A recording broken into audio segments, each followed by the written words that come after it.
Hunters, Hustlers, LoBaggers. It is Thursday, February 28th at 11 a.m. Eastern Standard Time, 10 a.m. here in Costa Rica. Man, last night, and there are nights like this in capping. Last night was extremely difficult to handle.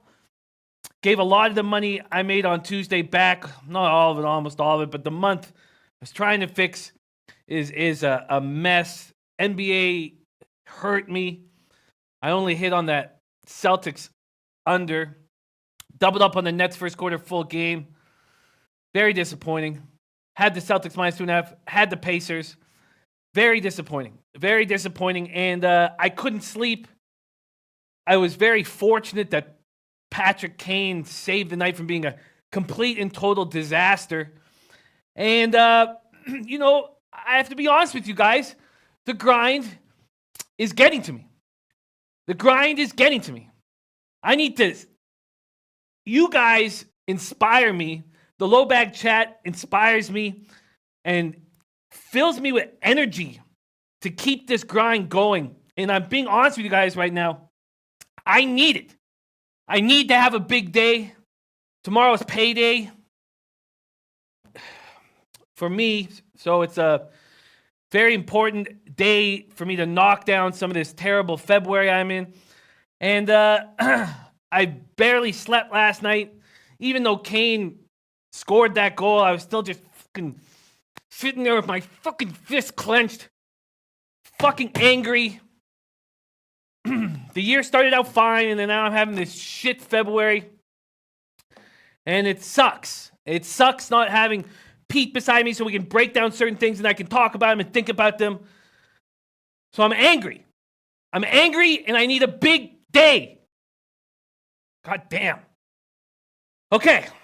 Get that out of my system. I want to take this off just for 1 second. I'm going to turn this off for 1 second.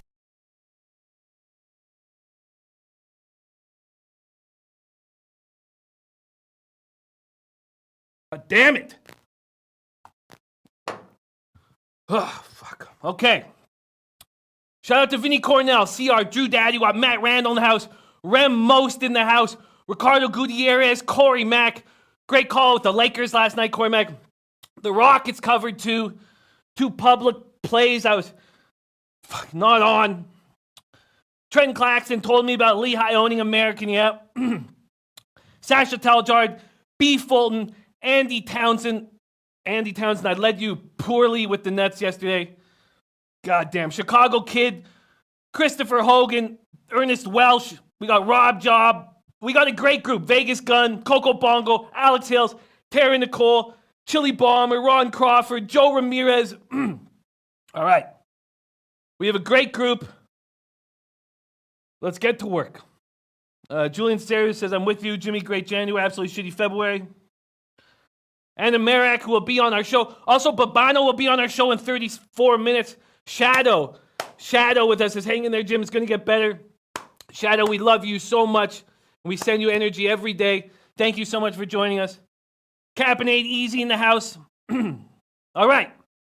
Red Girl in the house. Jeff Murillo. We got Maxwell Smart. He'll be joining our late show. Our late show is going to be jam-packed. We're going to have Anna Merrick to break down UFC. We're going to be tight with that because we have Ski Profit coming in. Ski Profit and I crush Tuesday. I need Ski Profit and I to crush this NBA card. Seems like there's some nice spots. And then we have Maxwell Smart. We're going to smash this college basketball card. It's a giant basketball card. It's an overwhelming college basketball card. So good thing we'll have him. Zach D says, I would give my left nut to have my man Pete back. You know, that means something. That means something. Zach D, to put your left testicle on the line. That means something. Okay, let's get to work here. Okay, we got Leafs at Islanders. I'm going to be on two plays here. Bet365 was very slow for putting out their NHL card today. I mean, it was very strange. I couldn't understand what was going on with Bet365 because SBR odds was showing Bet365 on certain spots, but there was a couple plays I wanted to beat, couple totals I wanted to beat, and there was no chance to beat them as soon as Bet365 put up their totals. One was this over in the Leafs Islanders. at 5.5. Let's see if it's still available. There are 5.5s, but it's not at Bet365. Let's see if SBR Odds is saying that it's not at Bet365. Oh, shit. Sorry, one more over. Yeah, Bet365 is on the 6. The 5.5 is very appealing. I'm also going to back the Islanders here. Jorge, don't play, says, I'm not shaving my mustache till Pete comes back. I respect that, Jorge. Bleds W says, Islanders, Jimmy, big revenge spot. And Dan Kelly says, both teams, Pacers at Wolves. Both teams on back-to-back. 5 games in 7 days. Tread carefully. See you later. That's haunting. That's haunting, Dan. Shout out to Joe Wynn joining us. Don Ricci in the house. Oh, wow. Says, I'll be on the Isles and the over tonight. Okay, let's break down why we're going to do that. Johnny Tavares makes his long-awaited return to a sold-out crowd at Nassau Coliseum tonight. First time making his return as a visiting member in the visiting dressing room. Spent 9 NHL seasons with the Islanders. The final 5 as the team captain. The Leafs are completing a back-to-back. They beat up on the Oilers 6-2 last night. The Leafs now won 3 straight after losing 3 straight. Why are we taking the over here? Why are we backing the Islanders? First off, key members of this Leafs team are injured. We have Nazem Kadri, concussion. Top 4 defenseman Jake Gardiner week to week. And now Travis Dermott, an up-and-coming defenseman who has been playing top 4 minutes. So they're both out. Gardner averages 21-12 of ice time. Dermott now averages 17. That number's going up. Who's filling these spots? Justin Holl. He's been a healthy scratch 50 straight games. No team should ever have a guy sitting in the press box for 50 straight games. That guy should have been playing for the Marlies or doing something. 50 straight games. They talk all about what a great attitude he has watching for the last, 3 months? 4 months? Martin Marinson's going to be a call-up from the Marlies. These guys are going to get rocked. Joe Wynn saying this game over is 10-2 in the last 12 meetings in New York. Daryl Lyles leaning over in the Isles, Toronto. Jorge Don't Play says Isles are definitely the play. Anthony B says Leafs win this game. Listen, I'm on the Islanders because we are getting value taking this home team right now. But by no means am I sitting here thinking, oh, Toronto can't ruin everything. I'm not saying that. But if Toronto does ruin everything, this game goes over. Islanders were off Wednesday. They began a 5-game homestand Tuesday by losing to the Flames 3-1. They've lost 3 of 4. They're now tied with the Caps for the lead in the Metropolitan Division. Islanders are completely healthy. I'm jumping on these 2 things right now. First off, we're going to take the money line on the Islanders. Islanders money line minus 113. Heritage giving us the best line. I'm on Islanders money line at minus 113. Also, Garrett Sparks is going to be in goal for the Leafs. 7-4-1, 2.85 goals against average, 908 save percentage. He's susceptible. Robin Lehner is expected to be in goal. We'll see. 2.10 goals against average, 930 save percentage, 4 shutouts, 19, 10, and 5. All right, I'm jumping on the over right now. Total over 5.5 at minus 120. Get on these 5.5s. I can't bet it at my book. Very upsetting. But get on these overs at 5.5. It's a great spot to be in. All right, game 1 in the books. Let's go. Game 2, Flyers at Jackets. This game makes me very uncomfortable. Al Hard says, Jimmy, I was on Wizards. I kept asking why everyone was on the Nets and the line was going down, but I got no response. Al Hard, you know what? I distinctly remember you asking that question. We were just extremely busy, but I remember it to a T. You asking why that line wasn't moving if everyone was on the Pacers. Very smart, Al Hard. Nice work. Okay. Don Reach said, Isles stood pat, made no trade, showed much respect to the current lineup, then came flat about the Flames. Isles should bounce back big. Richie Rich says, nice, Jimmy, New York Islanders winner. Okay. Joe Wynn said, would love to go with my Leafs with the plus money, but Sparks in net, Isles home, Leafs back-to-back, hard to take the Leafs. Tom Marino says, I'm on Washington to win the division, plus 225. Islanders are struggling against top teams. Hey, I took a lot of heat a few weeks ago when I said the Islanders weren't going to win the match. Actually, I only took a heat from a couple guys. Joe Joyner says, SBR has let a lot of people go. Are you sure Pete isn't one of them? Yes. Yes, I'm sure. Okay, Flyers at Jackets. This game makes me very uncomfortable. The Jackets are working in these new pieces. They've brought in Zingle. They brought in Duchesne. After shutting out the Senators Sharks back-to-back, they have a 5-2 loss at home to the Penguins team, a Penguins team decimated with injuries. They've defeated the Flyers in all 3 meetings this year. That makes me want to lean towards the Flyers. Nate Pereira joining us says, Jimmy, I'm on the Islanders too. Richie Rich says, Columbus, I love today. I get it, but I'm a little uncomfortable. I feel like the Flyers know that they have to win this game and they have to stop getting beaten by this Jackets team. And Bobrovsky, who's owned the Flyers all his career, they have 3 goalies now over there in Columbus. I mean, Bobrovsky has to know he's on his last legs for this team. In his career, he used to play for the Flyers, 13-3-1, 2.10 goals against average, 928 save percentage. And the Flyers are rolling. They 5-2 win at home over Buffalo. We had them -1.5 and +170. They're 14-3-1 their last 8. Brian Elliott has looked very good. Carter Hart gets hurt. Elliott's been gone since November 15th. He's been gone for 3 months. He comes in and he does a great, great job. 2 games. He's been professional. Everybody loves him in the dressing room. 49ers for Life says, sweep, Jimmy. Not applicable says Flyers a pretender. Adam Lastman says Flyers game over 6. Do find that an interesting look. But I have 6.5s everywhere on my book. Or everywhere on the market I'm seeing 6.5s. I'm not seeing any 6s. Even I had 6.5, I don't think that's a bad move. And Adam Lastman taking the Flyers. Carlos Bro says, I take plus money with the Flyers. Shout out to Mr. Ghoster in the house. I guess I'll put a little lean to the over, but I don't like, I haven't been taking these 6.5s. And Dom Ricci changed his regular scheduled plan in NHL. Start taking over 6.5s and start cashing. 49ers for Life says Columbus coming off a loss too, so they're hungry. I'm staying off that game. Now let's move on to Lightning at Bruins. I'm on the Bruins here. I know it doesn't say Louis Domingue in any of the sites, but I'm pretty sure he's going to be in goal tonight. Louis Domingue, 19-4-0, but 2.86 goals against average, 908 save percentage.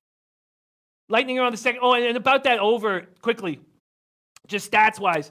I know the Flyers are 15th in goals per game, 23rd in power play, 28th in penalty killing. That's why people believe they're a fraud. 28th in goals allowed. I mean, they're just... That's why people don't believe in them. But the Jackets, 26 power play, 3rd penalty killing. That's the only thing, I guess, breaking that down a little bit. The 3rd-ranked penalty killing against a bad Flyers power play. Flyers 28 penalty killing that can't be abused by the Columbus power play. Although that will change now that Columbus is in goal. And Joe Wynn saying the over is 3-0. All right, Bruins, I'm going to take at home here to stop this win streak. Lightning second half back-to-back. Franchise record 10 straight game. Second straight game, they got out to a comfortable lead. I felt very good with my -1.5. And they let a non-playoff team back in it. After winning 6 straight games by at least 3 goals, they've now won 3 straight by 1 goal. Parlay Poppy said that was going to happen. A lot of you guys said that was going to happen. Richie Rich says Boston huge. Not a Pickle says Bruins win this one under game. A lot of people liking the under in this spot. Bruins are rolling, coming off 4-1 win at home over the Sharks on Tuesday night. They're now 10-0-2 over the past 12. 6-0-1 since they lost 22-year-old Czech star David Pastrnak. Bruins picked up Charlie Coyle, Marcus Johansson at trade deadline. Kevin Miller, upper body considered doubtful for this game. Tomar says Tampa Bay's been playing to the level of competition. I think they get up for this game. I think they get up for this game too, but I just feel like with Domingue in goal and the way that this Bruins team is playing, I think the Bruins and the Islanders here have value on the money line. Bruins money line, -116. Again, Heritage giving us the best spot. I'm on it. Bruins, -116. And then looking at this total here, Bruins total. Jeez. What the hell? It shot up to 6.5? Unbelievable. Unbelievable.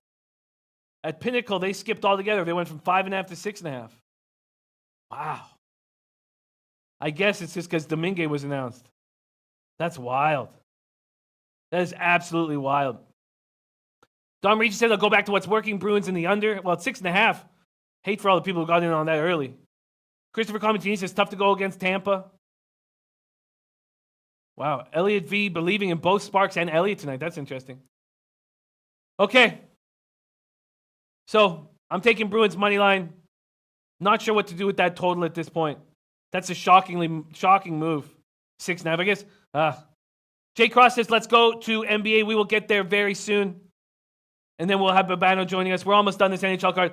I'm on the Oilers -1.5 at the Senators tonight. I think the Oilers bounce back against this AHL squad.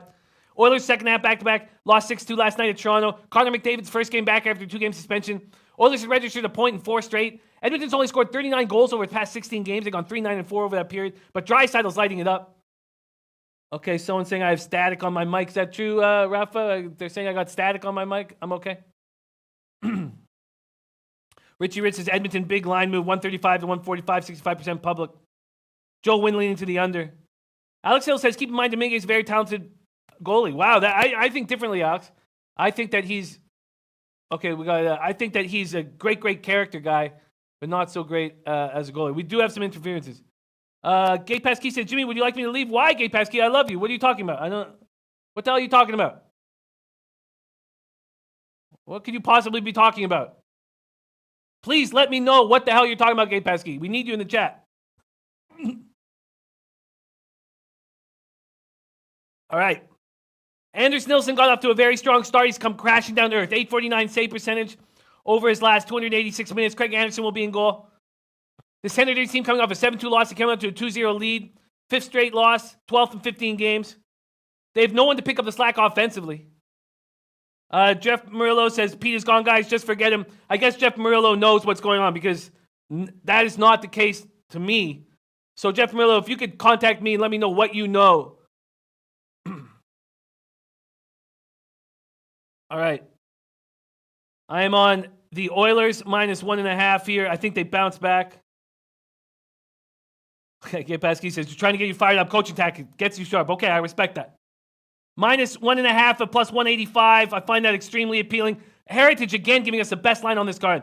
Minus 1.5 at plus 187. I'm all over that. Bounce back spot for the Oilers. You don't think McDavid wants to get right back at it? Okay. Canucks at Coyotes. I believe I just missed a comment by Tom Marino saying I'm on Arizona puck line. Arizona's playing great. Vancouver's off a tough overtime loss. Man, how Vancouver... Markstrom, 43 saves. He was spectacular. They scored that last goal. I wanted to smash my computer through a goddamn window. I'm also on the Coyotes minus 1.5. Let's break this game down. We'll get an NBA really soon. Arizona coming off their 4th straight victory, 4-3 shootout win at home over a hot Florida Panther squad. Derek Stepan, who I've been hammering nonstop. I've been hammering Stepan nonstop all year. Was excellent in that game. Scored twice, game-tying goal shorthanded. It says we're in playoff mode. They're 3 points out of the final wildcard spot. They defeated Winnipeg 4-1 on Sunday. They retired Shane Doan's jersey. There's good things happening for the first time in a long time in Phoenix. Canucks are on the second half of a back-to-back. Markstrom stood on his head. Canucks are 3-6-3 over their past 12 games. Tanner Pearson looked okay on that top line with Pettersson and Besser. The Canucks continue to deal with a litany of injuries, man. Brandon Sutter, Sven Barchi, Jake Vertanen all out at forward, and then Alexander and Chris Tanev out as well. Edler is traveling with the team. That would be a big boost if he comes back tonight. We have not got to the Vegas game yet, Viper. Canucks and Coyotes met last Thursday. Galchenyuk scored 154 in overtime, gave Arizona a 3-2 victory. I am on this Coyotes team minus 1.5 here tonight.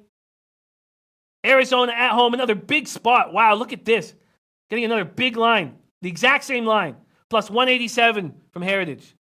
Wow, that's, you know what, to me, if you take the Coyotes and the Oilers both on the puck line as single bets, that seems like a great spot. Ron Crawford said Pettersson, real deal. Pettersson's spectacular, but he's got no space on the power play because Edler's hurt. Richie Rich says Vancouver, great dog spot here. Too many people on Arizona. I watched every second of that game. They are so lucky they beat the Avalanche. They're not going to be, or they tied the Avalanche, lost in a shootout, lost in a shootout. They're so lucky, and it's not going to happen. If Edler comes back, that will be a big boost to them. I hear you, Richie Rich, going on the other side. I'm not there. Ricardo Gutierrez says, Pete, if you are watching, we can't wait until you get back. I agree. I need him back here. Okay. Bleds W says, Jimmy, what's your NHL play of the day? I would say simply split it into half units and take both the Coyotes and the Oilers on the minus 1.5. Fred Gialli liking Bruins and Leafs both money line. Steve Friend says, Islanders win tonight. I'm on Islanders. Steve Friend says, Sparks in net tonight. Take the Islanders. I agree. There's a lot of reasons why. Okay, here. Panthers at Knights. This is another spot where I couldn't get the total that I wanted at my book. And now Oh, wow, you can get it at Heritage. Heritage just giving us gold. That's God. Is that you know what? I almost don't believe that line. It's too good. I need to check if that's a real line. Florida, Vegas. Total, yeah. Oh, sorry. Heritage. Wow, it's a real line. Man, get an account at Heritage immediately. Richie Rich, I feel you. Vegas Stacker, I agree. And Elliot V says Vancouver's not winning in Arizona. Wow, Heritage over 6 and minus 110. That is the best line on the board for the over in Panthers Knights. Knights coming off 4-1 home win over the Dallas Stars in Mark Stone's debut, playing on a very dangerous line. Pacioretty, Stastny, Stone. Man, they're going to have to play the San Jose Sharks in the first round.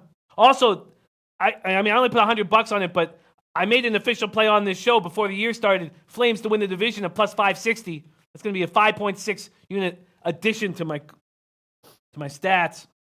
Remember, I doubled up on it too, and Pete said we said we'd make an exception where I could double up on this when I got plus 1.8 later in the year. Tom Marino says Florida's playing their third game in 4 nights. Steve Friend talking about Usman and Woodley. We're going to have that. Oh, and Kevin Pine taking the under. That's very interesting, Kevin. But we're going to break that down with Ann America on the Late Show. That line of Pacioretty, Stastny, and Stone's going to be extremely dangerous. Stone didn't get any points, but Pacioretty 2 goals, Stastny 2 assists. And then the Vegas team has all these ties to Florida. I think there's going to be a lot of emotion because you have Marchessault, you have Riley. They were both on the Panthers 2 years ago. Then you have Gerald Gallant, who was the coach, and Brandon Peary, who played for the Panthers.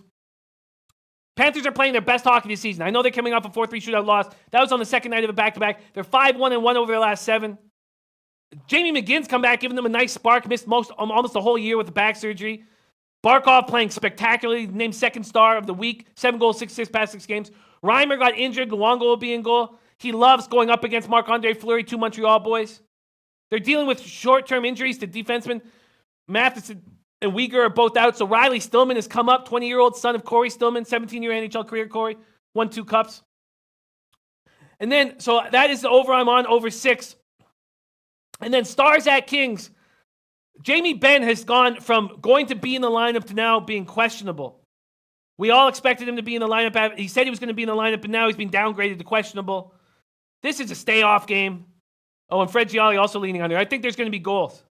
Dallas, 29th out of the 31 NHL teams scoring at 2.1, just had the Kings at 2.3 a game. Stars lose Zuccarello to that broken arm. Oh, heartbreaking. Montgomery says, if we're going to win games, we got to win games 2-1. Shout out to Luke in the house joining us. Tom Reno says, Panthers are playing great. Line looks inflated, but bad spot for them here. Wow, all you guys taking the under, but Adam Lastman with me on the over. Wow, interesting to see all you guys. Yes, Hattori, we will move on. That's the whole, we can talk about this Kings game more. Maybe our man Babano will want to touch on it. He's coming in 14 minutes, but I agree. Let's bang out. Now, if Jamie Benn comes in the lineup, I might make a move on these Stars. I think the Kings are absolute trash. But the Stars are also missing Cogliano, so Ben Cogliano out. Jonathan Quick's allowed 6 goals in each of his past 2 starts. They don't have Alec Martinez. Richie Rich says Dallas, LA over 5.5. Huge. Wow. That'd be a huge payout. An enormous payout. Okay. So that's what's up. Let's move on to NBA. We're going to have Ski Profit joining us on the Late Show. On Tuesday when he joined us, I went 3-0. I need him.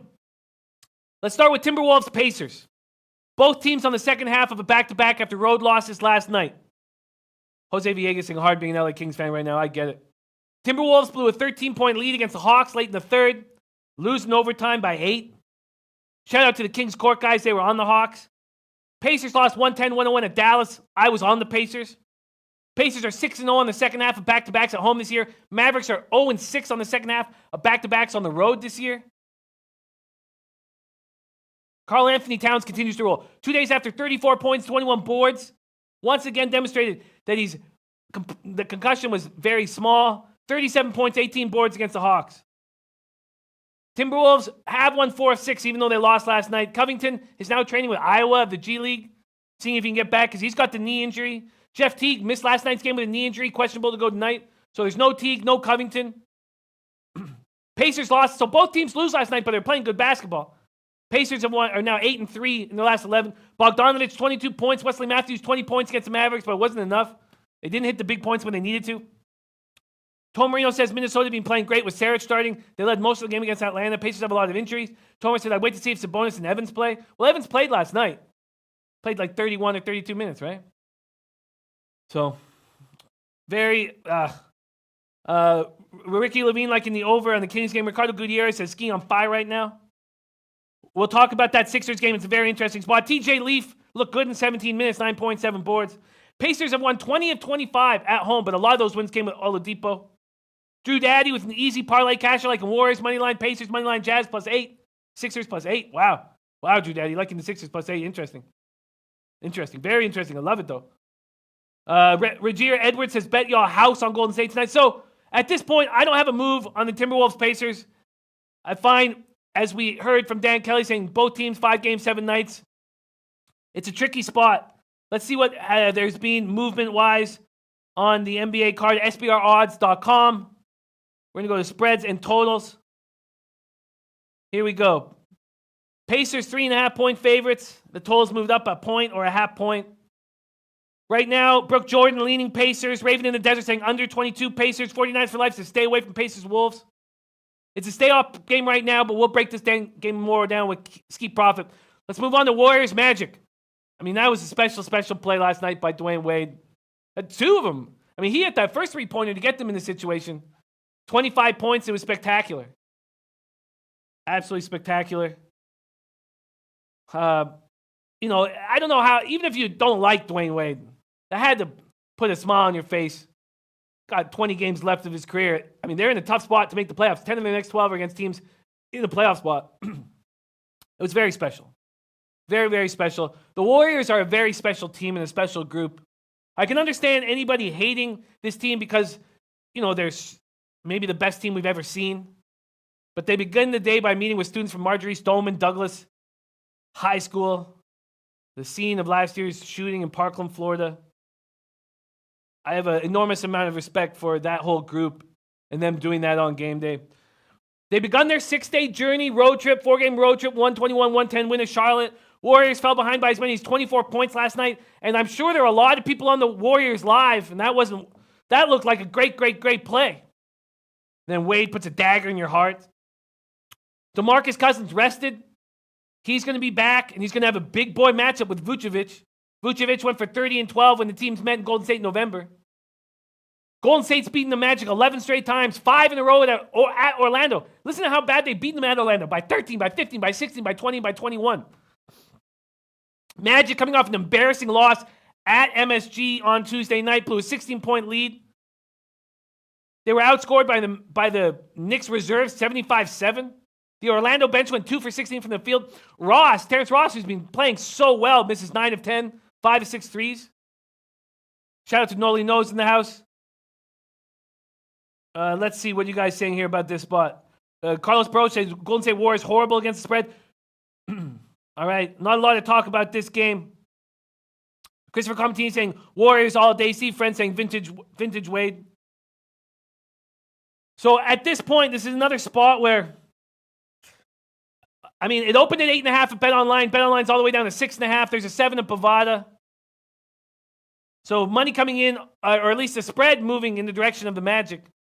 This total stuck at 226.5 or 227. Corey Mack saying, still doing the homework on this card. Don't like this shit at all, honestly. Raven and Dennis says, Warriors win, not cover. Warriors cover Saturday. Let's move on to the trying for Zion spot here. Cavaliers at Knicks. New York's in last place in the conference, 1 game behind Cleveland. Knicks are a game and a half ahead of the Suns. So each of those 3 teams will hold a 14% chance at winning the draft lottery, getting Zion. Rex Smith says Knicks moneyline parlay. Knicks ended a team record 18-game home losing streak. Beat San Antonio 130-118. Speaking of San Antonio, great job that you on the Spurs last night. It was just bad capping by me. There's no other way of putting it. I stayed off of it. Like, I wasn't on the Pistons. I stayed off of it, but very, very good capping by the LoBaggers there. I wish I jumped on with you guys. So the Knicks come back from a 16-point deficit, dominate the fourth quarter. Mitchell Robinson has looked awesome. They outscore their reserve 75-7. Moutier, Mitchell Robinson looking great. Moutier goes for 19. Moutier averaging 17.7 points in 3 games since returning from a shoulder injury. Robinson goes for 17, 14, and 6, 3 steals. He's averaging 10.89 or 10.9 points, 8.9 boards last 10. DeAndre Jordan's going to miss his 3rd straight game, but that doesn't. Corey Mack says, I say my biggest lean is Knicks. Tom Marino said Knicks are playing hard. I'd lean to them first quarter. Speaking of first quarters, do we go right back to the Magic first quarter? I mean, that's just been paying off. That's 14 straight money line cash outs we hit with them against this Knicks team when they won. You know, I hate betting shit teams, but it feels like the Knicks are the play here. Let's just talk about this Cavs squad a little bit before we make a decision. Cleveland playing good ball too. 3 of 5. They're 5-6 over their last 11. Beat Phoenix, beat Memphis, and then play well against the Cavs. I know that then play well against the Blazers. The Blazers were destroying them at the half, 71-48. Obviously, they got a little lackadaisical. And C.D. Osman, Kevin Love got them right back in it. C.D. Osman playing great ball, averaging 19.6 points over his last 9. Scored 27 points. Love goes for 18 and 12 in 28 minutes. That's what Love's going to play, 25 to 30, so don't expect more. He's averaging 16.8 points, 9 boards. Cavs won the first 2 games of the series at home. Is it time for the Knicks? Carlos Barreau says, I like the over in the Knicks game. Adisa Baba says there's no way the Knicks lose tonight, but sports betting and poker like in the Cavs. Christopher Comatini maybe says it best. There's 2 trash teams. Matt Randall on Knicks money line. Shout out to our man Nut Flush Allen and the whole Nut Flush Allen family who we love dearly. Ralph Wanda, hold your nose, Knicks -3. I mean, I think that's the play. I don't expect there to be a lot of line movement. I mean, it opened at -3.5 at bet online. It's now at 3.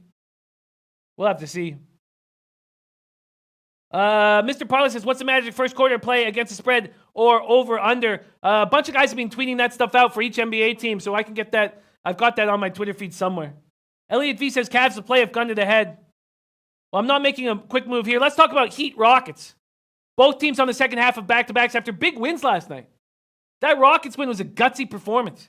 Kenneth Faried out with a hip injury. Iman Shumpert with a calf injury. Neither are expected to play tonight.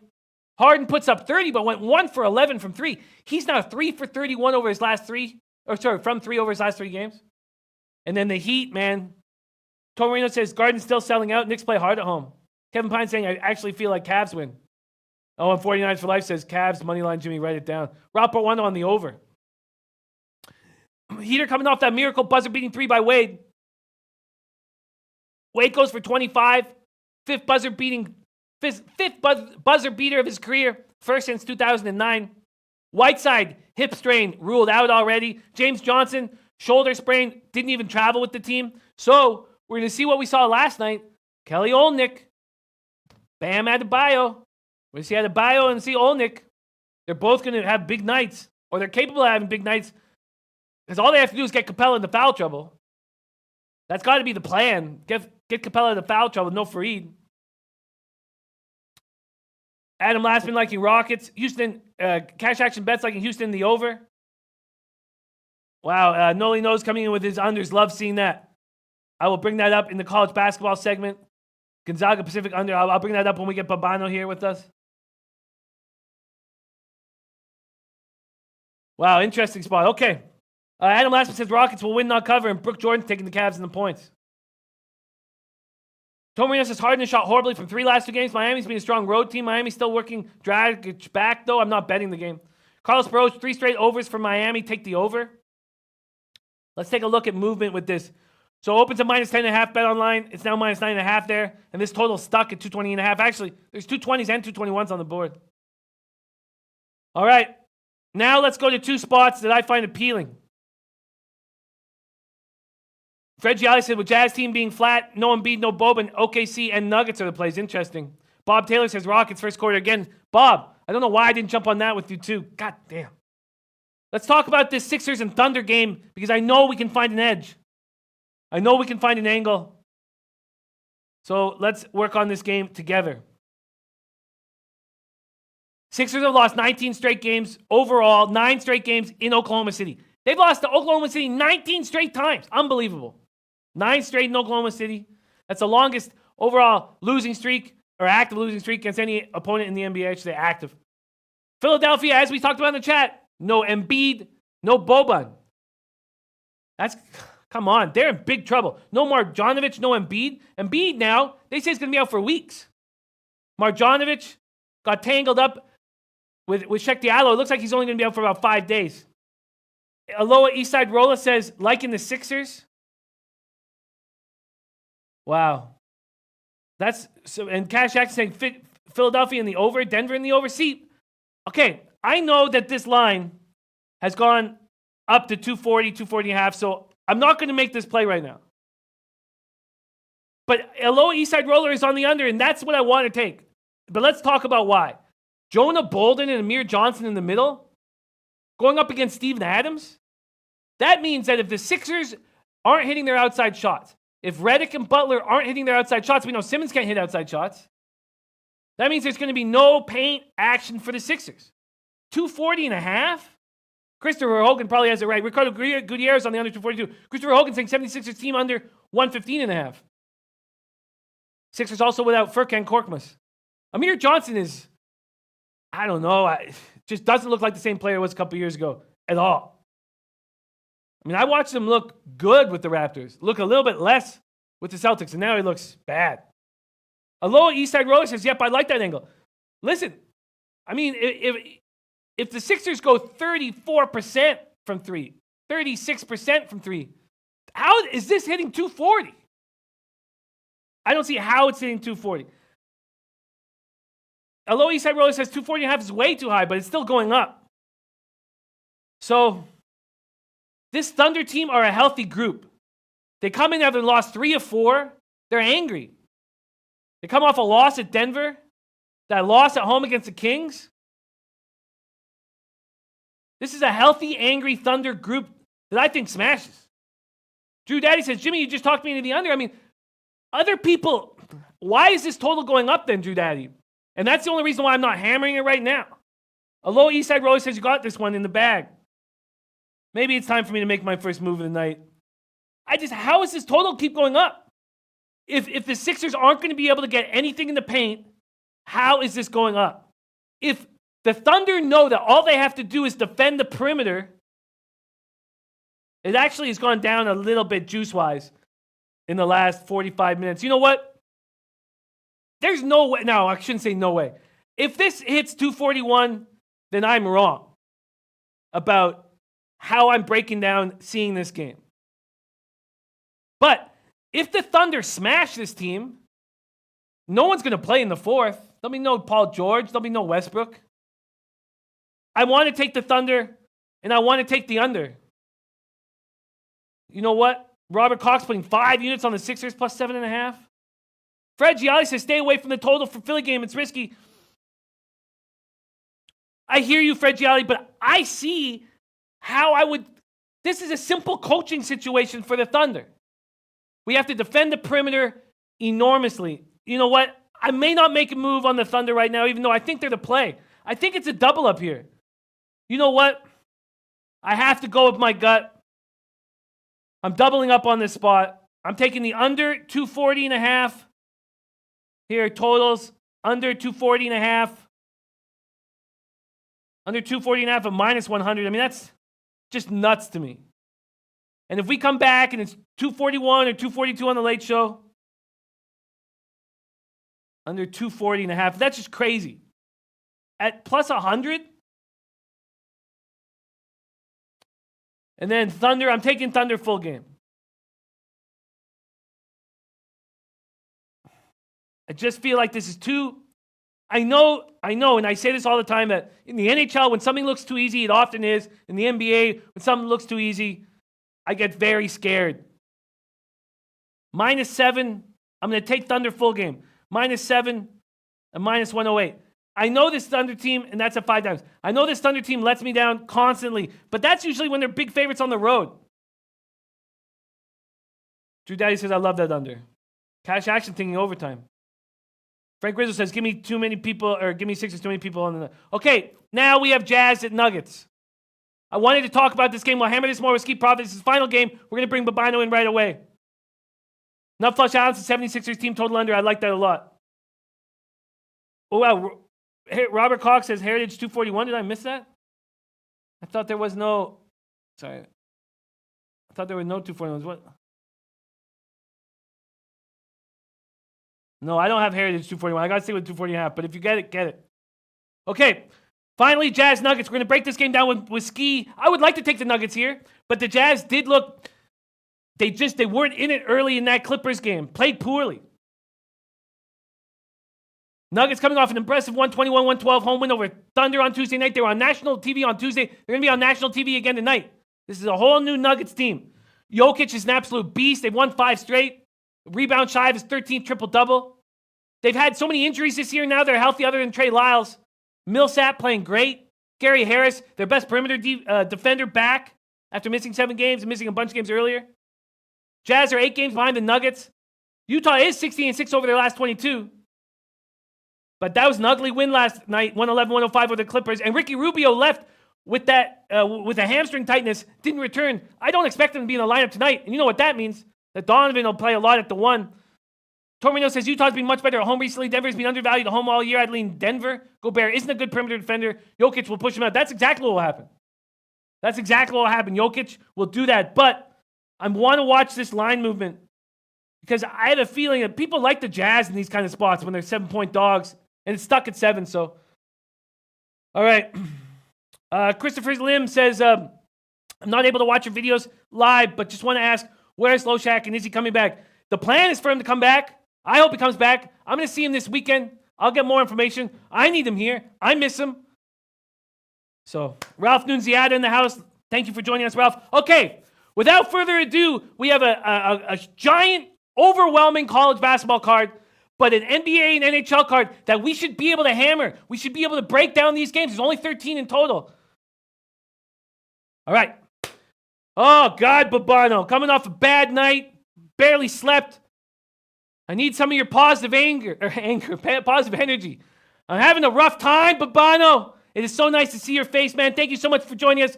LoBaggers in the house. Please welcome our good man, Mr. Babano, to Loshak in the Bag Show. How you doing, Babano?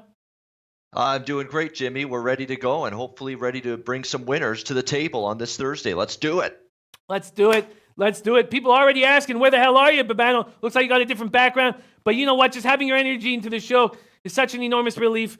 Thank you so much for joining us. Shout out to Brandon Cummings. Says, I love you, bro. Day in out. You and Peter are the same people. Y'all don't change consistency. How you build a brand. Sir, love you, man. We love you so much, Brandon Cummings. All that you do for the world. I mean, you do so much. You help people. And love you, Brandon Cummings. Okay. Babano, do you want to touch on this NHL card before we get into college basketball? Yes, definitely. I like the NHL card a lot more than I like the college basketball card, so I've got no problem going there. Let's see what we're on right now. We are on the Leafs and Islanders over 5.5. We do like that. I don't like the Islanders betting them over a lot. They're not an over team. They played very good defensively, much better defensively than they have in years past. And why is that? Because Barry Trotz is there. Barry Trotz has instilled some discipline on that end of the ice with this Islanders team, told them, hey, if you're going to start winning games and being a better hockey team, you can't be giving up 4 or 5 goals a game like you did last season when they were one of the worst defensive teams in the NHL. That being said, you know, this is a night where you can expect the New York Islanders, I think, to come out of their defensive shell a little bit. They're going to go for this game. They're going to go after this one. We know they're going to be a very excited, motivated bunch to win this one with John Tavares obviously returning to the island for the first time as a member of the Toronto Maple Leafs, the former captain of the Islanders. This is one of those games where I don't think the Islanders are going to be in their typical sit back, wait for the opposition to make a mistake, and then pounce on it mode. I think they're going to try to be a little bit more assertive, be a little bit more aggressive offensively going in to this game. And on the flip side, you look at it from a Toronto defensive perspective. That's a banged up, mashed up unit right now on the blue line for the Leafs. I mean, you're talking 2 starting defensemen out in Travis Dermott and Jake Gardiner. That's actually one of their pairings as well. They usually play together regularly. So there is a shorthanded Leaf team now on the blue line. You're going to have the likes of Martin Marincin in tonight and Igor Ozhiganov, and there's a reason Ozhiganov was a healthy scratch recently because he really wasn't playing all that well. Now you're forced to put him in a spot where he's got to play back-to-back nights. Definitely see some goals in this game. Toronto, you can't stop them. I know the Islanders defensively, they're improved, but they're still struggling to slow down some of the better offenses. And the Leafs offense is just rolling right now. 4 or 5 goals routinely. Remember, people were just freaking out about the Leaf power play. They're not freaking out about the power play anymore. It is on fire. The Leaf power play has gotten it together. It's clicking at a high rate right now. So the Leafs should be able to find the back of the net. So should the Islanders. And the numbers very reasonable. So over 5.5 minus 125 with that Toronto Islanders game. Yeah, I'm completely with you. I also took the Islanders on the money line. I can't get over 5.5 at Bet365. They're only handling a 6, so I made an official pick here at 5.5. I was waiting all morning for Bet365 to list the total, but it was still 5.5. I'm completely with you. And Justin Holl, 50 straight games being scratched. Martin Marincin, they're going to have to play together. How many minutes? They play 7 minutes, 6 minutes? They're going to try and keep them off the ice. What that will create is guys like Riley, he'll have to play more conservative. They're going to have to conserve their energy. So I'm completely with you on that. On other spots on this card, I'm on the Bruins money line to stop this Lightning squad. I'm on the Oilers minus 1.5 at plus 187 and the Coyotes minus 1.5 plus 187. You talk about the Leafs defense. There's no defense more decimated right now in the NHL than the Canucks. Without Tanev and Edler, they're 1 in there too. So I'm going to keep fading the Canucks. And I should have cashed the minus 1.5 yesterday, but Markstrom stood on his head. And then I'm on the over 6 in Panthers Knights. And that's the rest of my card. What else are you looking at? Yeah, quickly for the NHL. I think Columbus is worth a look. Maybe not tonight, but in the future to the over. I don't know. I'm going to stay away from it. I lean over with Philly Columbus because I think Columbus is definitely going to be improved offensively with Duchesne, Dzingel on that team now in that trade they got with the Ottawa Senators. But it's 6.5, and Elliott has actually played very well in net for the Flyers since he's come back. So I might stay off that one. Tampa, Boston, that total just got steamed. It was 5.5s up there very early this morning. It's gone up a full goal for crying out loud, all the way to 6.5. So some big movement there with the total there. I agree with you on the Florida-Vegas game in terms of the over, but I'm hearing whispers that Roberto Luongo may not play in this game, may not start. They may actually give Samuel DeChambeau the start here or Montembeault the start here for the Florida Panthers. Samuel Montembeault is considered the future of this Florida Panthers team in terms of goaltending. They think he's going to be the number one guy once Luongo retires. Obviously, Reimer is never going to be in a position where he's the number one goalie in Florida. He's a backup at best, I think, for the rest of his career. So you might see an NHL debut for Montembeault tonight. It hasn't been confirmed yet. Bob Bugner hinted they might look at him and give him a start either tonight or the next game. So that's something to keep an eye on. From what I've heard, Montembeault is fantastic. He's been great in the minors. The team usually digs in a little bit more for the guy that's making his first start. I will be on the over, but only if Luongo is in net for the Panthers. Believe it or not, I think there's a chance. I think I'd rather have the over in this game with Luongo in net, believe it or not, than Montembeault. Luongo has been up and down. He'd be playing his third game in 4 nights for a guy that's almost 40 years old. I don't think that's a bet-on situation by any stretch. And you got Vegas, who I think is an improved offensive team now with Mark Stone there. You just look at the Vegas Golden Knights all of a sudden. They've got a legit top 6 forward group now. Just by getting Stone, they've insulated their top 2 lines because you got Marchessault, Carlson, and Smith up in the top line. And now you've got a great second line with Pacioretty, Stone, and Stastny. And all of a sudden you got 6 great forwards now and a lot more depth up front. So I think Vegas is going to show it. But they could add way more goals than they did against Dallas. Ben Bishop was just outstanding. He's the only reason Vegas didn't score 6 or 7 in that game. So I think they're an uptick team offensively now with the Stone trade. Florida's scoring goals in bunches right now. And I think they'll probably be able to find the back of the net as well. Again, I'll be on the over, but I will be on it only if Luongo's in net because I have a feeling this Montembeault, if he ends up starting, he's got that kind of capability to maybe steal a game and play just out of his mind. And we've seen that sometimes from these goalies that just get called up and make their first starts. Look at the way, Binnington has played for the St. Louis Blues. I mean, he's been lights out since they called him up. That's just one example. But sometimes you don't want to automatically assume these young goalies that get called up for their first start that they're automatically going to suck and be in over their heads in that first game. Sometimes that's not the case. Oh, those are great breakdowns. I've lost I can't sign into the chat right now. Something's going wrong with my computer. But a couple things. One thing I do, and it worked beautifully with Binnington. I almost do it across the board, Babano, just because, I play hockey all my life. Any goaltender that's a top 3 round draft pick that's 6'1" or smaller, I back on their first game in the NHL because they had to prove every scout wrong their whole entire career because scouts only want these 6'4" and 6'5" goaltenders. So Binnington fit that perfect description. I was like, look, let's back Bin. Now I didn't think he'd be put up the best record we'd ever seen by a rookie goaler in the history of the game. But a couple things. Noli No says, Jimmy, so I missed the chat for a bit. Says, Jimmy, need an under for NHL. Have anything today? Missed the beginning of the show. I'm not on any unders on today's card at all. Brandon Cumming, and Al Hart said, Jimmy, I know you're tired of people asking you about Pete, but we're all starting to have anxiety because we will hate to lose either one of you because you're such a great team. That means the world to me, Al Hart, and Pete means the world to me. Joy Jack says, Jimmy, why bet against the Hot Lightning squad? I just feel like this is a perfect spot to do it. This is a perfect spot to do it, and I've been waiting to have this opportunity. So that's what's up. That's thank you for everybody for the chat. Sorry I missed it for a little bit. But Bono, are you looking at anything else, or can we jump into this college basketball card? That's pretty much about it, I believe, for the NHL.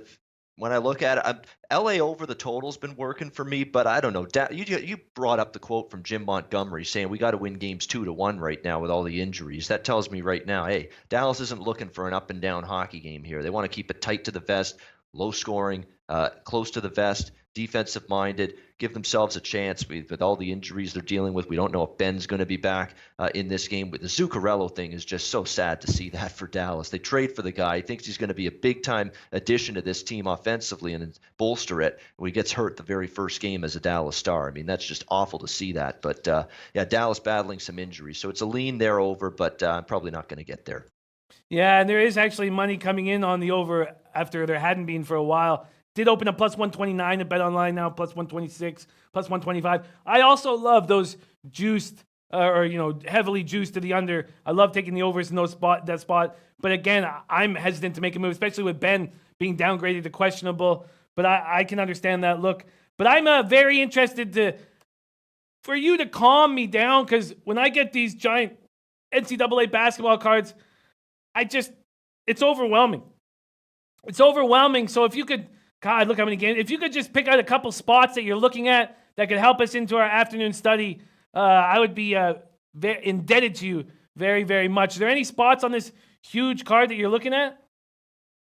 Yeah, we're going to do a side and total in the OVC. It's the Belmont Bruins. It's the Tennessee Martin Skyhawks. I know it's not your big five program or Power 5 programs here, but it's still a game on the betting board that gives you an opportunity, hopefully, to cash, and that's what matters in the end. Who cares what the teams are, right? Belmont laying 11 on the road in this game, 161.5 the total. Tennessee Martin is one of those teams that is flying way under the radar. I'm not going to pretend they're a good basketball team. They've had a rocky season. They're only 3 and their conference record's not that great. 5-11 in conference play. They're playing a great Belmont team. Don't get me wrong, but you look at it for Belmont. They're laying 11 on the road against a Tennessee Martin team that, from a point spread perspective, even though their straight up record hasn't been great, they're 8-1 against the spread their last 9 games. All of them in conference play. They've been one of those teams that I love to back at this time of year, Jimmy, in terms of team that doesn't win a lot, but they cover a lot. And because they don't win straight up a lot, they retain their point spread value for weeks on end. And you can just ride these teams game in and game out. And I've done that a few times now with Tennessee Martin. And they've been able to, hang tough in games. They covered on the road at Murray State. Murray State, a comparable team in this conference with Belmont. They just barely missed the cover against Austin Peay in their last game, 92-78, but they were covering that basketball game, I would say, for about 90%, and then they just let it slip a little bit in the last 5 minutes. But they're scoring points as well. Belmont is absolutely on fire offensively. We know Rick Byrd, that coach there, has been there for decades. They run great offensive sets. Some of the best offense you can see in basketball. Just player movement. Nobody's static. Nobody's stationary. The ball movement's good. It's just the kind of offense you like to see from a basketball team that knows how to do things right. You get that from Belmont. What do they put up? 93, 99, 97 points in their last 3 games. So they've scored a bunch of points, 3-0 to the over during that stretch. But, they've also given up points. And Tennessee Martin's shown that ability to score, compete, be in these games. You look at them from a covering perspective. They lost by 15 at Belmont earlier this season. Now they get Belmont at home. I'm not convinced Belmont, after all the wins, they played some tough teams. I don't know if you get full focus from them to just go out there on the road, laying 11 and lay the wood to a Tennessee Martin team that has managed to cover numbers in the underdog role. I also think there's points in this game. The over is about 161.5. I think it will be higher scoring. I lean over, but my stronger play is the Tennessee Martin side here, plus 11. They've been a covering machine in this conference. I like these spots with these big home dogs, but it is sort of going against the market, at least from Bet Online's perspective. They opened it at 10.5 money. It's now 11 across the board. And this total's dropped from 163.5 at Bet Online down to 161.5 or 161 in other books. Interesting look. Babano backing Tennessee Martin at Belmont. And a lot of guys talking about on the chat about all the changes that are being here. Chris Brownlee talking about Gabe. Let me tell you this. Gabe is my favorite person in this whole entire industry. He's the most exciting, most electric, so knowledgeable, been in the game for so long. He's an absolute legend in my country. So, I'm not the one making any of these moves. So let me just say that. Let me put that out there. Babano, what else are you looking at on this college card? Yeah, I mean, there's a couple that stand out. It's not the greatest. These Thursday cards for me are always a little weird because you got a lot of Conference USA, a lot of Ohio Valley, Colonial. It's a lot of smaller conference stuff, but there's still opportunities out there when you look at it. When I see one that's kind of interesting here, we got Northeastern and Delaware in the Colonial. We've got Northeastern 4.5-point road favorite. Northeastern is still alive to win the regular season title of the Colonial Athletic Association.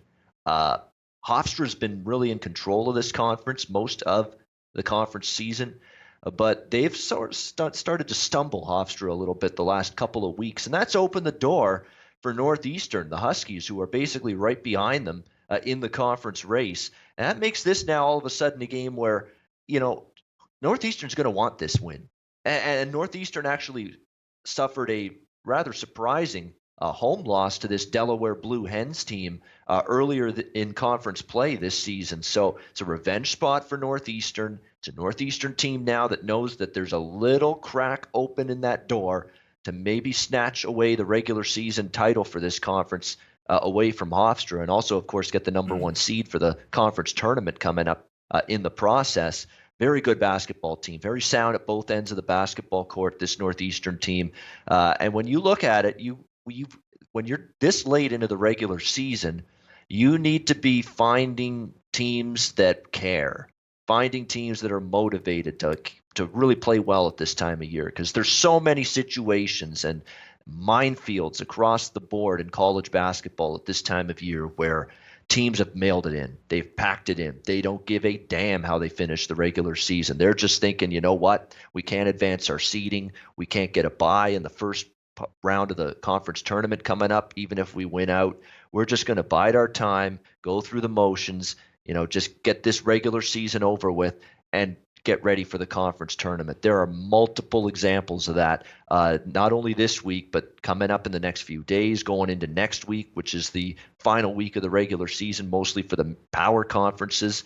So these are things you have to incorporate into your handicap. What do teams have to play for at this time of year? Do they have to play? Do they have a chance to improve their seeding in the conference and for the conference tournament coming up? Can they get a bye in their conference tournament? Can they still win the regular season title for their conference with the way they perform in the last few games? Northeastern is one of those teams where they can still win their conference right now, and they're the better of these two teams. I think they won't take Delaware lightly after losing to Delaware earlier this season. So I like Northeastern there as a short road favorite, about -4.5. -4.5. Babano backing Northeastern. This total's also dropped 4 full points from its opening at 140 at BetOnline. Northeastern and Tennessee Martin. There are some big games that I would like to touch on, but is there anything else that you're looking at? In college basketball, there was one more. I'm trying to remember it off the Oregon State -4.5. I just think they're better than Arizona. Arizona, to me, has had many opportunities to show how good they are. And even with the California game they played recently, they didn't play all that great against just an absolutely awful California Golden Bears team who have just been an absolute disaster area, in my opinion, this year. Oregon State, decent little home court there in Corvallis.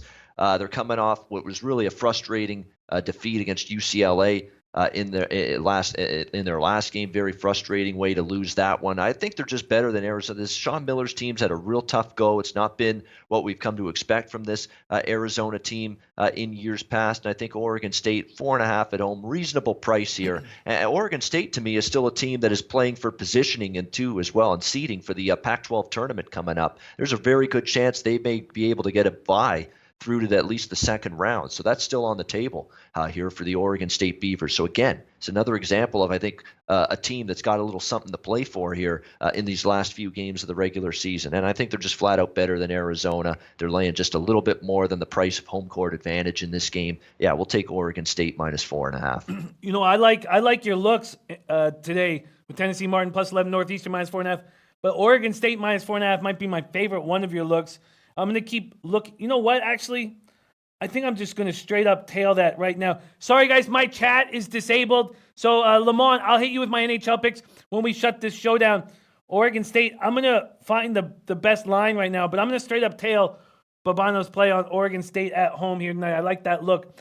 There's a couple big spots that I just wanted to mention, and they're huge favorites. They're huge favorites. So I was just wondering if there were any favorites of these big favorites that you could poke holes in or that you actually wanted to back. First off, Nebraska at Michigan. Michigan opening at 12.5, now down to 12. This total stayed around 130.5, 131 all day.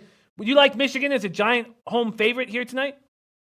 It's not so much that I like Michigan. I don't want Nebraska. So to me, right away, it's a Michigan or pass game for me.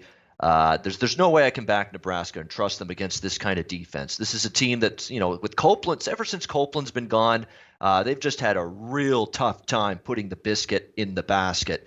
And now you got to trust this team to do that on the road in Ann Arbor against this Michigan Wolverines team. That's coming off a loss that I'm sure that didn't leave them too happy against Michigan State. Big rivalry game on Sunday against a shorthanded Spartans team. And Michigan didn't exactly play one of their better basketball games. That's an understatement. Off a loss. I like quality teams off a loss. That's certainly the case here with Michigan. John Beilein, certainly a chance to right the ship against a Nebraska team that, I'll tell you what, if Nebraska doesn't hit 50 points in this game, they're not covering. And I think there's a very real chance they may not even get to 50 points in this game. With this Michigan defense, one of the best teams in the country in terms of defensive efficiency, the total actually, this is going to make Nolly Nose very happy. This is a game that the under makes a lot of sense to me in. It's 131, 130.5. This is one game where you can expect defensive intensity from Michigan, especially when they gave up, almost 80 points to a shorthanded, banged up Michigan State team in their last game. I don't know if I want to lay 12, Jimmy. I understand why you would. It's Michigan or pass for me. I just don't know if I want to lay that many points, but there's no case I can make for Nebraska. None, zero. I think they're going to struggle to score here against Michigan. If anything, under 130.5, 131 makes some sense as well. I think that does make some sense. That under is a good look. Just a couple spots. We're going to have to get out of here pretty soon, but the now 24 ranked Wofford now in the top 25. They're at Chattanooga. They opened at minus 12. They're now minus 13.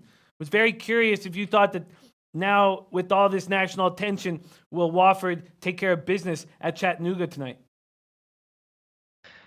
You know what? They're a great basketball team. You're talking about teams that you're going to want to keep your eye on in March in the NCAA tournament, teams that can, I don't know about pull off upsets or advance deep. The possibilities there with Wofford, but I'm just talking about covering some numbers. Wofford can definitely do that. This is a very, very good basketball team. It's a very dangerous team, very well-rounded, sound, both ends of the basketball court, playing great. I mean, I'll be honest. I went against them with Furman the other night because I thought Furman at home, this was going to be the one spot I thought Wofford would slip up. It didn't happen.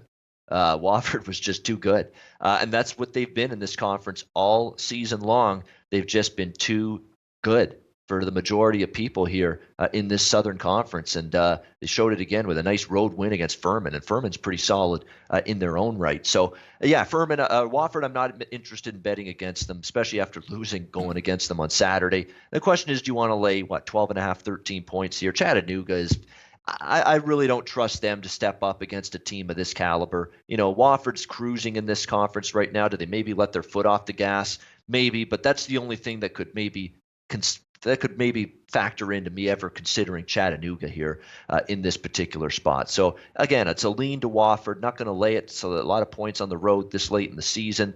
But yeah, it would be Wofford or nothing. And then a couple other, and great breakdown, a couple other points I just want to ask you about. Joey Jack leads us into this saying Pacific plus 22. You give me double-digit points as a home dog, I'm taking it. And this opened at minus 25 at BetOnline before it came down to 22. You think Pacific at home could cover this giant spread? There's other guys in the chat who think Gonzaga wins by 30 plus. Well, here's the thing with Gonzaga. If you're betting Gonzaga game in and game out right now, you're not doing well. They haven't been a great point spread team. They covered once in their last 4 games. The 73-60 win against Loyola Marymount on the road, that game was like a 2-point game with 5 minutes to go. And then they pulled away late to make that one a little bit more of a blowout than it truly was. 22-point favorites, didn't sniff a cover there. Same thing with that San Diego, 15.5-point favorites, 79-67. Again, that game was pretty close for a bit, and they pulled away late. Pepperdine, that was a little misleading. Pepperdine got through the back door. They absolutely hammered BYU 102-68 at home in their last game. 20-point favorites, probably the best game Gonzaga's played, one of the best games they've played all season. They shot 50% from the floor. They held BYU to 26 of 62 shooting in that game. When a team's coming off, I don't want to say a perfect game, but damn close to it, that good of a performance, you got to think there's some kind of a bounce, some kind of a regression coming in the next game. Pacific's not good. I mean, Pacific's 0-5 straight up, 2-3 against the spread their last 5 games. You look at some of the margins of defeat. They lost by 26 at home to St. Mary's. That's the one thing that concerns me. I don't want to lay this many points with Gonzaga on the road. But St. Mary's is not Gonzaga this year in this conference, and Pacific still found a way to lose to them by 26 points on their home court and only score 32 points. Again, if I'm taking Pacific, I'm taking them more that it's too many points, which I'm not sure it is because of that recent result, and B, maybe Gonzaga takes Pacific lightly here after such a dominant win against BYU. That would be the only reasons I could factor in taking Pacific here. It's a very, very tricky game. You're in nowhere's land for me in this game. I can't lay this many points with a Gonzaga team that has proven in recent games with their ATS performances that the numbers have caught up to them. But on the flip side, do you trust Pacific when they just got blown out by 26 at home to St. Mary's, who's not as good, as Gonzaga? 26-point loss here for Pacific, that doesn't get you the money with Pacific. So that's the issue for me. It's a pass. Yeah, it's an interesting spot. Noli knows says Pacific maybe scores 40, and then AJN says Gonzaga rolls, but Ravens in the Desert says Gonzaga looking ahead to St. Mary's on Saturday. I'm going to announce Matt Randall's play of the day, but if you could, in like less than 45 seconds, because we got to wrap the show up, if you could just touch on, because it's an interesting line move. California is so bad. We've been talking about it all year. Now we have the now 25th ranked Washington Huskies coming in, and California opens at plus 13.5 at BetOnline, and they're now down to plus 11.5. The spread moving in California's direction at home. Do you understand that move? You know what? There's always going to be syndicates and people out there that are going to look to back underdogs. But at this time of the season, to me, favorites come in more than underdogs because you've got these teams that have just laid down. They've had miserable seasons. They're not getting the job done. And they just can't wait for the season to end. And I think Cal's at that point. I mean, Cal is just an absolute dumpster fire. This is a horrible team. I think Wyking Jones has done a poor job coaching this team. I don't think he's that good of a coach. He doesn't have a whole lot to work with from a talent standpoint. That's a concern for me. Washington, all they've done is keep on keeping on, really. You look at them on the road, what they've been able to do. They've won and covered at Oregon State, at Arizona. The one loss on the road was Arizona State in a tricky spot. But this is a team, for the most part, they've been able to get the job done on the road. 2 big wins and covers at home in their last 2 games against Utah and Colorado. There's simply no case I can make for Cal. There isn't. They're that bad. Look at the recent results. Lose by 10 to ASU. Lose by 25 to Arizona. Lose by 23 to USC. Lose by 8 at Oregon State. Lose by 11 at Oregon. I mean, they're barely hanging within single digits of their opponent in the majority of these games. So the fact that you can actually, believe it or not, can only lay 12 here with Washington actually might be a little bit cheap. Huskies are nothing. I cannot endorse Cal. No way, no how. Oh, great breakdowns, Babano. Love having you on the show. Babano's plays: Tennessee Martin plus 11, Northeastern minus 4.5, Oregon State minus 4.5, which I tailed immediately. Matt Randall's taint play of the day: Samford plus 5. Also, Noli knows, and this first under, I think I will jump on immediately as well. The Gonzaga Pacific under, I think I'll jump on that as well, but I will tweet that out if I do. He's also on the Washington Cal under 136. Quick breakdown. We got to go quick breakdown of my plays. I'm on the over 5.5 in Leafs Islanders, and the Islanders minus 113 on the money line. I find that everybody on the chat who's very into this Flyers jackets over, I think that's very interesting. I just very uncomfortable with the 6.5 still. I'm on the Bruins money line at minus 116. I'm on the Oilers minus 1.5 at plus 187. And I'm on the Coyotes minus 1.5 at plus 187. And I'm on the Panthers Knights over 6. And my NHL play of the day would be splitting one unit into 2 half units and taking both the Oilers and the Coyotes on the minus 1.5. That would be my action. And Babano was backing the over 5.5 in Leafs Islanders. Babano, thank you so much for joining us. Where can we find you on Twitter, and what are you up to this week? Yeah, Twitter at Bobano, Jimmy, as always, Bobano. That's where you can find me. Daily thoughts, daily plays there. We have the play of the day videos at SBR still posted on their Twitter account for college basketball and NHL. So continue to watch those. And, of course, I'm on every Saturday, 11 a.m. Eastern Time. Me and Drew Martin and Maxwell Smart, a new addition to the college basketball closing line show. The three of us breaking down the Saturday college hoops card. So check that out. Oh, that is a great show. I do watch you guys on Saturdays. You guys, let's end this month strong. Let's bounce back from yesterday. Now, I had a worse night than most of you guys. You guys had some excellent plays, especially on the Spurs, which was a play I should have jumped on instead of just staying off like a worse than Pasafe.